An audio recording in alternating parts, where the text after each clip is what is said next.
Hi అండి, welcome to శేఖరములు blogs. నేను మీ భార్గవి. ఎలా ఉన్నారండి? అందరూ బాగున్నారా? మేమందరం కూడా చాలా బాగున్నామండి. మళ్ళీ ఒక డైలీ లాగ్తో మీ ముందుకైతే వచ్చేసాను. పొద్దున్నే ఇలా పువ్వులు మొక్కలు చూసుకుంటే నాకు చాలా ఆనందంగా ఉంటుందండి. చెప్పాను కదా, నేను ఇదివరకు కూడా చాలా వీడియోస్లలో చెప్పాను. బేబీ మందార పువ్వులు అయితే నాకు చాలా బాగా నచ్చేసాయి, చాలా ఇష్టం కూడాను. నాకు పింక్ కలర్లో రోజు ఉదయాన్నే ఆ పూసిన పువ్వుల్ని అలా చూస్తూ ఉంటే ఎంతో సంతోషంగా అనిపిస్తూ ఉంటుంది. అలాగే గులాబీ చెట్టుకు కూడా మొన్న చాలా మొగ్గలు అయితే వచ్చాయి. అందులో ఒకటే రోజు 3 పువ్వులు అలా విచ్చుకుంటూ వస్తున్నాయి. అది కూడా చూస్తే చాలా ఆనందంగా అనిపించింది. ఇంకా కనకాంబరాల చెట్టు కూడా చాలా పువ్వులు పూస్తున్నాయి. ఈ వర్షాల కారణంగా ఏంటంటే మొక్కలు బాగా చిగురు వచ్చేసి చక్కగా మొగ్గలు అయితే వచ్చేస్తున్నాయి. ఒక్క మల్లె చెట్టు మాత్రమే ఎందుకో సరిగా రావట్లేదండి. 2 చెట్లు కూడాను అంత బాగా పువ్వులు అయితే పూయట్లేదు. నిజం చెప్పాలంటే నిరుడు సంవత్సరం అయితే చాలా బాగా పూసాయనే చెప్పుకోవాలి. బేబీ మందార మాత్రం నేను ఎలా అయితే ఆశపడి తీసుకొచ్చి పెట్టానో కుండీలలో ఈ మొక్కలు, ఒక మొక్క కనీసం 3 పువ్వులు 4 పువ్వులన్నా పూస్తుందండి. అలా 3-4 చెట్లు పెట్టుకుంటే చక్కగా 12-15 పువ్వులు మన ఇంట్లోనే దేవుడికి పెట్టుకోవడానికి రోజు పువ్వులు అయితే పూస్తాయి. అది చాలా ఆనందాన్ని ఇస్తుంది నాకు కూడాను. నాకు చాలా సంతోషంగా అనిపిస్తుంది. ఇవాళైతే నిజంగా దిష్టి పెట్టకూడదు, కానీ పూలైతే బాగా పూసాయి. కరెక్ట్గా 7 పువ్వులేమో పూసాయి. ఏవి మందార పువ్వులు. గులాబీ పువ్వులు అన్నీ కలిపితే కరెక్ట్గా 11 పువ్వులు అయితే వచ్చాయి. చాలా హ్యాపీగా అనిపించింది. ఇంకా అవన్నీ చూసుకుంటూ మురిసిపోయాను. ఇంకా ఫ్రెష్ అయిపోయి ఉదయాన్నే హాట్ వాటర్ అది తాగేసేసి ఫ్రెష్ అయిపోయి వచ్చి ఇంకా వంట అయితే స్టార్ట్ చేసేసాను. ఈరోజు మంచి రెసిపీస్ తోటైతే మీకు ముందుకు వచ్చేసానండి. తప్పకుండా మీకు నచ్చుతుందని అనుకుంటున్నాను. అందులోనూ స్పెషల్గా వెల్లుల్లి లేకుండా చేస్తున్నాను ఈరోజు. ఎందుకంటే కొంతమంది అంటూ ఉంటారు, మీరు వెల్లుల్లిపాయ తింటారా అని అడుగుతూ ఉంటారు, మీరు ఉల్లిపాయ తింటారా అని అడుగుతూ ఉంటారు కదా, అందుకంటున్నాను. ఈరోజు అయితే శాస్త్రోక్తంగా వెల్లుల్లి లేకుండానే వంట అయితే చేస్తున్నానండి. చాలా అంటే చాలా బాగా కుదిరింది. ఇంట్లో అందరికీ కూడా బాగా నచ్చేసింది. చక్కగా లంచ్ అయితే ఎంజాయ్ చేశాము. ముందు రోజు వీడియోలో మీరు చూశారు కదా, గోరుచిక్కుడుకాయలని కట్ చేసి పెట్టుకున్నాను. ఆ గోరుచిక్కుడుకాయలని శుభ్రంగా కడిగేసేసి గిన్నెలో నీళ్లు పోసి తగినంత ఉప్పు వేసి ఉడకడానికి పెట్టేశాను. ఇంకొక గిన్నెలో పెసరపప్పు కొద్దిగా, అంటే నాకు ఎంత క్వాంటిటీ అయితే కావాలో అంత పెసరపప్పుని ఉడికిస్తున్నాను. ఇంకో పక్కన వచ్చేసి అరటికాయని కాలుస్తున్నానండి. నేను అరటికాయకి నూనె రాయలేదు, చిల్లులు పెట్టలేదు, ఏమీ చేయలేదు. జస్ట్ అలాగా పచ్చి అరటికాయని స్టవ్ మీద పెట్టి స్టవ్ని సిమ్లోనే ఉంచి మనం మధ్యలో దాన్ని తిప్పుతూ మొత్తం అరటికాయ అంతా కూడా కాల్చుకోవాలి. అదేంటంటే పైన తొక్కంతా కాలుతుంది, లోపల అరటికాయ అనేది ఉడుకుతుంది. ఇంకా 3 అయితే స్టవ్ మీద పెట్టేశాను. నాకు ఇప్పటికీ కూడా కామెంట్స్ అయితే వస్తూ ఉంటాయి, 3 బర్నర్ స్టవ్ యూజ్ చేయొచ్చా అండి అని చెప్పి అడుగుతున్నారు.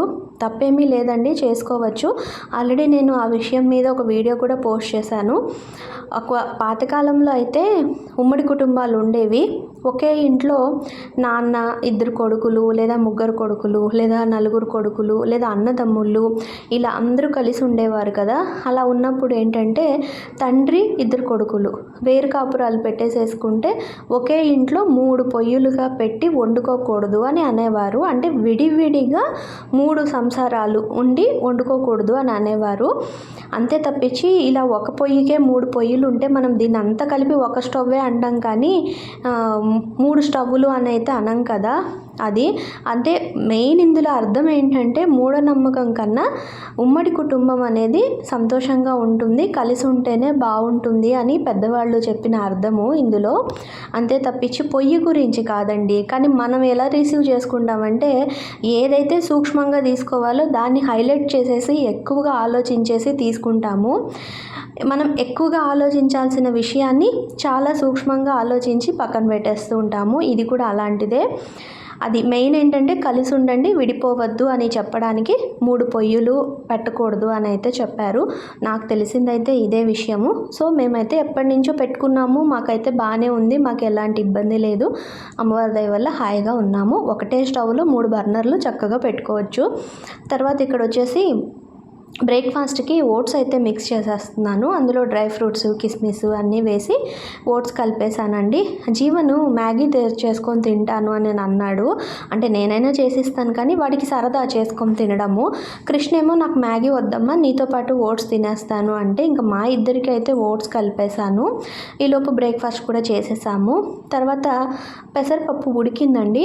70% ఉడికిన తర్వాత అందులో కీరా అయితే వేశాను. కట్ చేసిన కీరా ముక్కలు, పచ్చిమిరపకాయ ముక్కలు, ఉప్పు పసుపు వేసి ఉడికిస్తున్నాను. అది ఉడుకుతూ ఉండేలోపు ఇటు పక్కన అరటికాయ ఏమో బాగా కాలిపోయింది. ఇంకా తీసి పక్కన పెట్టేసి పోపు వేయిస్తున్నాను. మూకుట్లో కొద్దిగా నూనె వేసి మెంతులు, ఆవాలు, మినప్పప్పు, శనగపప్పు, ఎండుమిరపకాయలు, కొద్దిగా ఇంగువ వేసుకొని పోపు అయితే వేయించుకోవాలి.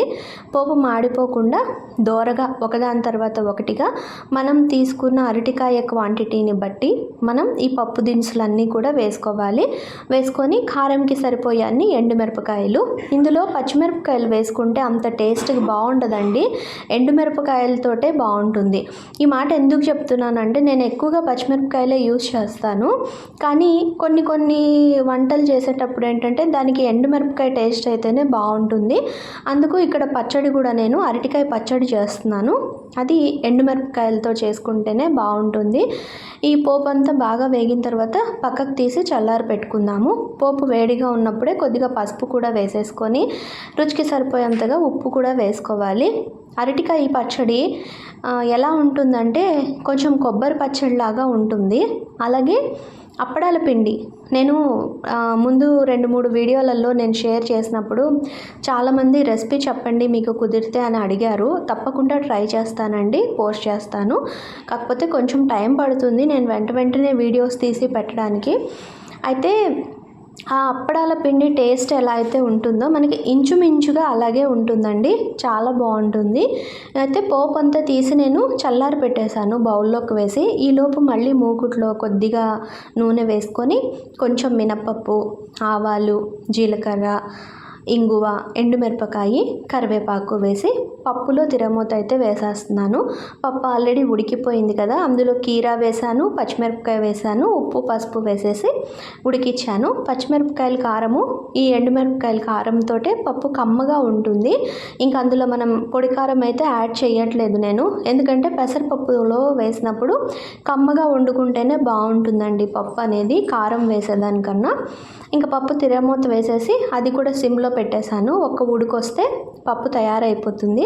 తర్వాత ఇక్కడ మూకుడులో మళ్ళీ కొద్దిగా నూనె వేసి మినప్పప్పు, శనగపప్పు, ఆవాలు, జీలకర్ర, కొద్దిగా ఇంగువ, ఎండుమిరపకాయ వేసి పోపు అయితే వేయిస్తున్నాను. సింపుల్గా ఇలా వంట చేసుకునేటప్పుడు గిన్నెలు కూడా ఎక్కువగా చేసుకోకుండా ఈ విధంగా ఒకటే మూకుడుతోటి కొద్దిగా ప్లాన్ చేసుకొని వంట చేసుకుంటే వంట త్వరగాను అయిపోతుంది. అలాగే మనం చేసాము అనే ఫీలింగ్ కూడా మనకి ఉండదు. తోముకోవడానికి గిన్నెలు కూడా చాలా తక్కువగా పడతాయండి. అంటే మనం తోమినా మెయిడ్ తోమినా ఎవరికైనా సరే అన్ని గిన్నెలు అయితే మనకి ఎక్కువగా అవ్వదు. నేను ఎప్పుడు ఇలా ప్లాన్ చేసుకొని వంట చేస్తూ ఉంటాను. బహుశా చూస్తున్న వాళ్ళలో చాలామంది కూడా ఇలాగే చేస్తూ ఉండవచ్చు. కొంతమంది మాత్రము అసలు ఆలోచించకుండా ఎక్కువగా గిన్నెలు వాడేస్తూ ఉంటారు కదా, దీనికొకటి దానికొకటి అన్నట్టుగా. నేనైతే మ్యాక్సిమం ఎప్పుడు కూడా ఇలాగే చేస్తూ ఉంటాను. అప్పుడు ఏంటంటే ఆ ఏరియా అంతా కూడా నీట్గా ఉంటుంది. మనకి వస్తువులు అనేవి కూడా తక్కువగా వాడడం వల్ల ఏంటంటే పని కూడా సులువుగా అనిపిస్తూ ఉంటుంది. ఇక్కడ పోపు వేయించేసాను కదా, అదంతా బాగా వేగిన తర్వాత పచ్చి కొబ్బరి, పచ్చిమిరపకాయలు మిక్సీ జార్లో వేసి గ్రైండ్ చేశాను. ఆ గ్రైండ్ చేసిన కొబ్బరి కూడా ఇందులో వేసేసి ఉప్పు వేసాను ఆల్రెడీ. తర్వాత మనం ఉడికించి పెట్టుకున్న చిక్కుడుకాయల్ని చిల్లులు గిన్నెలో వేసి వార్చి పెట్టేశానండి. అవి ఇందులో వేసి పోపు అంతా బాగా కలిసేలాగా ఒకసారి బాగా కలిపేసుకుంటే గోరు చిక్కుడుకాయ కొబ్బరి వేసిన కూర రెడీ అయిపోయింది. స్టవ్ని సిమ్లో ఉంచేసి మూత పెట్టేసి ఒక 2 నిమిషాలు వదిలేస్తే ఆ కొబ్బరి, పచ్చిమిరపకాయల కారము, ఉప్పు, పసుపు అంతా కూడా గోరు చిక్కుడుకాయలకి పడుతుంది. అప్పుడు కూర అనేది కాస్త రుచిగా వస్తుంది. సిమ్లో ఒక 2-3 నిమిషాలు వదిలేయాలి దాన్ని అలాగే. అది పెట్టేశాను. తర్వాత ఇక్కడ పప్పు ఆల్రెడీ ఉడికింది, స్టవ్ ఆఫ్ చేసేసాను. ఒక రవ్వ అంతా చల్లారిన తర్వాత నిమ్మరసం అయితే పిండేశాను పప్పులో. ఒక ఫుల్ కాయ అయితే పిండేశానండి. పప్పు అయితే చాలా బాగుంటుంది, కానీ చాలా కమ్మగా ఉంటుంది. అరటికాయని కాల్చి పచ్చడి చేసుకుంటారా మీరు? మీలో ఎంతమంది చేస్తారండి ఇలా పచ్చడి? నేనైతే ఒకసారి టేస్ట్ చేశాను. టేస్ట్ చేసినప్పటి నుంచి నేను దీనికి ఫ్యాన్ అయిపోయాను. ఈ రెసిపీకి నాకైతే చాలా ఇష్టము, చాలా బాగా నచ్చేసింది. బేసిక్గా నాకేంటంటే నాకు ఇది నచ్చుతుంది, ఇది నచ్చదు అనే ఫీలింగ్ అయితే నాకు లేదు. ఎందుకంటే నేను ఏదైనా సరే చిన్నప్పటి నుంచి నాకు అన్నీ తినడం అలవాటు అయిపోయింది. అంటే ఒక ఏజ్ వరకు అమ్మ దగ్గర ఉండి గారాలు పోతున్నంత వరకు నేను కూడా అది తినను ఇది తినను అని మారం చేస్తూ ఉండేదాన్ని. దాని తర్వాత ఇంకా కాంప్రమైజ్ అయిపోయే లైఫ్ వచ్చిన తర్వాత ఎవరు ఏది పెడితే అది కామ్గా కూర్చోవడం, ఎలా ఉన్నా సరే గుట్టుకుమని ఆ కాస్త తినేసేసి లేవడం అనేది అలవాటు అయిపోయింది. సో నాకేంటంటే ఖచ్చితంగా నాకు ఇది నచ్చుతుంది, నీకేమి ఇష్టం భార్గవి అంటే టక్మని నేను చెప్పలేను. అలాంటిది నాకు ఈ పచ్చడి బాగా నచ్చేసింది. అందుకే అప్పుడప్పుడు చేస్తూ ఉంటాను. ఇంట్లో వాళ్ళకి కూడా బాగా నచ్చింది. ఇలా చేయడం వల్ల ఏంటంటే వాళ్ళకి చెప్పను, ఏం పచ్చడి అని చెప్పను, చెబితే అరటికాయ పచ్చడా అంటారు. అందుకే చెప్పకుండా చేసి పెట్టేస్తే చాలా బాగుంది అని చెప్పి లొట్టలు వేసుకుంటూ తినేస్తారు. ఈ పోపు అంతా చల్లారిన తర్వాత అందులో ఉప్పు కలిపేశాను. సరిపోయేంత ఉప్పు వేసేసుకొని ముందు పోపు అంతా కూడా మెత్తగా గ్రైండ్ చేసుకుందాము. ఆ మిరపకాయలు మెయిన్, మనం ఇందులో మెంతులు వేసాం కదా, మెంతులు, ఈ మిరపకాయలు, ఆవాలు, పప్పులు అన్నీ కూడా బాగా మెత్తగా గ్రైండ్ అయిపోవాలి. తర్వాత మనం ఈ కాల్చి పెట్టుకున్న అరటికాయని ఇందాక వీడియోలో చూసారు కదా, చక్కగా నీట్గా ఒలిచేసామంటే ఆ పైన పొట్టంతా వచ్చేస్తుందండి. ఒకసారి మంచినీళ్ళతోటి కడిగేసేయాలి. కడిగేస్తే ఆ పైన నలుపు అంతా కూడా పోతుంది. చూసారా, అసలు ఏ మాత్రము నలుపు అనేది అంటకుండా కాయ అనేది చక్కగా శుభ్రం అయిపోయింది. ఇప్పుడు దీన్ని మనం ఈ విధంగా ముక్కలు చేసేసుకొని మిక్సీ జార్లో వేసి గ్రైండ్ చేసుకోవాలి. కాయ అనేది కొంచెం రవ్వంత గట్టిగానే ఉందండి, మరి పేస్ట్ లాగా అయితే ఏమీ లేదు. ఇలా మనం చిన్న చిన్న ముక్కలుగా చేసి మిక్సీ జార్లో వేసి గ్రైండ్ చేసామంటే అచ్చంగా మనకి కొబ్బరి పచ్చడి ఏ విధంగా అయితే ఉంటుందో అలా మనకి పచ్చడి అయితే తయారవుతుందండి. మీకు కావాలంటే ఒక రవ్వంతా నీళ్ళని వేసుకోండి, లేకపోతే నీళ్లు పోయకుండానే గ్రైండ్ చేయండి. చింతపండు, నేను ఆల్రెడీ చింతపండు వేశాను, చెప్పడం మర్చిపోయాను. దానికి సరిపోయేంతగా పులుపుకి ఒక చిన్న ఉసిరికాయ కన్నా తక్కువగా, అంటే నేను తీసుకున్న క్వాంటిటీకి అంత చింతపండు కూడా వేసి గ్రైండ్ చేశానండి. మీరేం చేస్తారంటే ఆ చింతపండు నీళ్ళైనా వేసుకోవచ్చు. ఈ విధంగా గ్రైండ్ చేసుకుంటే అరటికాయ పచ్చడి, అలాగే కమ్మగా పెసరపప్పు, కీరా దోసకాయ పెసరపప్పుతో పప్పు, గోరుచిక్కుడుకాయ కొబ్బరి కూర రెడీ అయిపోయిందండి. ఈరోజు లంచ్ అయితే సూపర్గా అంటే సూపర్గా ఉంది. చాలా అంటే చాలా బాగుంది. మూడు కూడా చాలా బాగా కుదిరాయి టేస్ట్. పిల్లలకి కూడా చాలా బాగా నచ్చేసింది. సామాన్యంగా మా పిల్లలు గోరుచిక్కుడుకాయ కూర అంటే అబ్బా గోరుచిక్కుడుకాయ అని అంటారు. అలాంటిది ఈరోజు చాలా బాగా కుదిరింది వంట అయితేను. ఇంకా పప్పులో ఆవకాయ కలుపుకొని తినడం మాకు బాగా అలవాటు. కమ్మటి పప్పు కదా, ఇంకా అందులో ఆవకాయ కలుపుకొని అయితే తిన్నారు. అందరము కూడా లంచ్ చక్కగా ఎంజాయ్ చేస్తూ భోజనాలు చేసేసి కాసేపు టీవీ చూస్తూను, లేదంటే కాసేపు మాట్లాడుకుంటూ, పిల్లలైతే పడుకొని లేచారు. అలా డే అయితే గడిచిపోయింది. చూస్తూ సాయంత్రం అయిపోయింది. ఇంకా నేను టీ పెట్టేశాను, మా వారికి ఇచ్చేసి నేను కూడా కాస్త తాగేశాను. ఈలోపు సంధ్యగుమ్మ ఊడ్చేద్దాము అని చెప్పి బయటకు వచ్చేసి ఊడుస్తున్నాను. మా వారేమో ఏదో ఫోన్ వస్తే ఇంకా మాట్లాడుకుంటూ కూర్చున్నారు. ఆయన ఆ ఫోన్ మాట్లాడే లోపు నేను బయట ఊడ్చేసాను అనుకోండి, ఓ పని అయిపోతుంది. లేదంటే మళ్ళీ ఆయన వెళ్ళేటప్పుడు ఎదురుగుండా చీపురు పట్టుకొని నించున్నావా అని చెప్పి కేకలేస్తూ ఉంటారు. అందుకు నేను హడావిడిగా వచ్చేసి ముందు గుమ్మం అయితే ఊడ్చేస్తున్నాను. ఇంక ఇదంతా ఊడ్చేసిన తర్వాత మా వారిని అయితే కాసేపు విసిగిచ్చేసామండి. ముగ్గురమును మేము కూడా వస్తాము బయటికి, మాకు బోర్ కొడుతుంది, మాకేం తోచట్లేదు, మీతో పాటు మేము కూడా వస్తాము అంటే, నేను ఎక్కడికి వెళ్తున్నాను, నేను గుడికే కదా వెళ్ళేది అంటే, ఆ గుడికే మేము వస్తాము అని చెప్పి కాసేపు ఆయన విసిగిచ్చేసి ఆయనకి కోపం తెప్పించేసేసి ఇంకా ఆయన అరిచేలాగా చేసేసుకుంటాము. లాస్ట్కి పిల్లలు కూడా కాసేపు నాన్న మేము వస్తాము అని చెప్పి అలా గలాట చేసేసారు. ఇంకా ఒక్క అరుపు అరిచేశారు. లేదు నేను బయలుదేరాలి, నాకు పని ఉంది, ఊరికే విసిగిచ్చమాకండి అని చెప్పనని కాసేపు ఏదో ఇంకా అలాగా అదొక ఇది. ఇంకా మా చిన్నవాడైతే ఇంకా గారాలు పోతున్నాడు, ప్లీజ్ మేము వస్తాము అని చెప్పనని. ఎందుకర్రా అంటేనేమో ఊరికే బోర్ కొడుతుంది అని చెప్పనండి. ఎంతసేపు టీవీ చూస్తూ ఆడుకుంటూ ఎంతసేపు అని ఉంటాను చెప్పండి. పైగానే ఇది సాటర్డే రోజు వీడియో అండి. సాటర్డే రోజు పిల్లలకి హాలిడే ఉన్నింది సెకండ్ సాటర్డే అవడంతో ఇంకా వాళ్ళ అల్లరికి అయితే అసలు చెప్పనక్కర్లేదు. పొద్దుటి నుంచి కాసేపు నన్ను విసిగిచ్చారు, కాసేపు ఈయనను విసిగిచ్చారు. వాళ్ళకి ఏమీ తోచట్లేదు. కాసేపు ఇంకా ఆడుకున్నారు, బయట క్రికెట్ ఆడారు కాసేపు. ఎంతసేపు అల్లరి చేస్తున్నారు అని అనుకుంటే ఇంకెన్ని రోజులు చేస్తారు చెప్పండి. ఒక వారం రోజులు పుస్తకాలు కొనేసేసి, బుక్స్ కొనేసేసి, యూనిఫామ్లు కొనేసేసి, పుస్తకాలు కొనేసేసి, లెసన్స్ చెప్పడం స్టార్ట్ చేసేస్తే ఒక పద్ధతిగా ఇంకా వెళ్ళిపోతారు. కాలేజీకి వెళ్ళడం, రావడం, ఆ వర్క్ ఏదో చేసుకోవడం, మళ్ళీ వెళ్ళడం, రావడం, వారానికి ఒకరోజు సెలవు అనుకోవడం, ఒక్కరోజు ఎగరడం, ఆడడం, గెంతులేయడం ఇలా చేసేసుకుంటూ ఉంటారు. అంతే కదా. అవన్నీ స్టార్ట్ అయిన తర్వాత ఇప్పుడే కదా, ఈ వారం రోజులే కదా వాళ్ళు ఎంజాయ్ చేసేది. అయినా నాకు అనిపిస్తుంది పిల్లల్ని అయితే కొట్టడం, అరవడం ఎప్పుడూ చేయలేదండి. వాళ్ళు చిన్నప్పుడు కూడా ఎంత అల్లరి చేసినా కూడా ఈ వయసులోనే కదా వాళ్ళు ఈ అల్లరి చేస్తారు. ఇప్పుడు 5 ఏళ్ల పిల్లాడు చేసే అల్లరి 5 ఏళ్ల పిల్లాడే చేస్తాడు.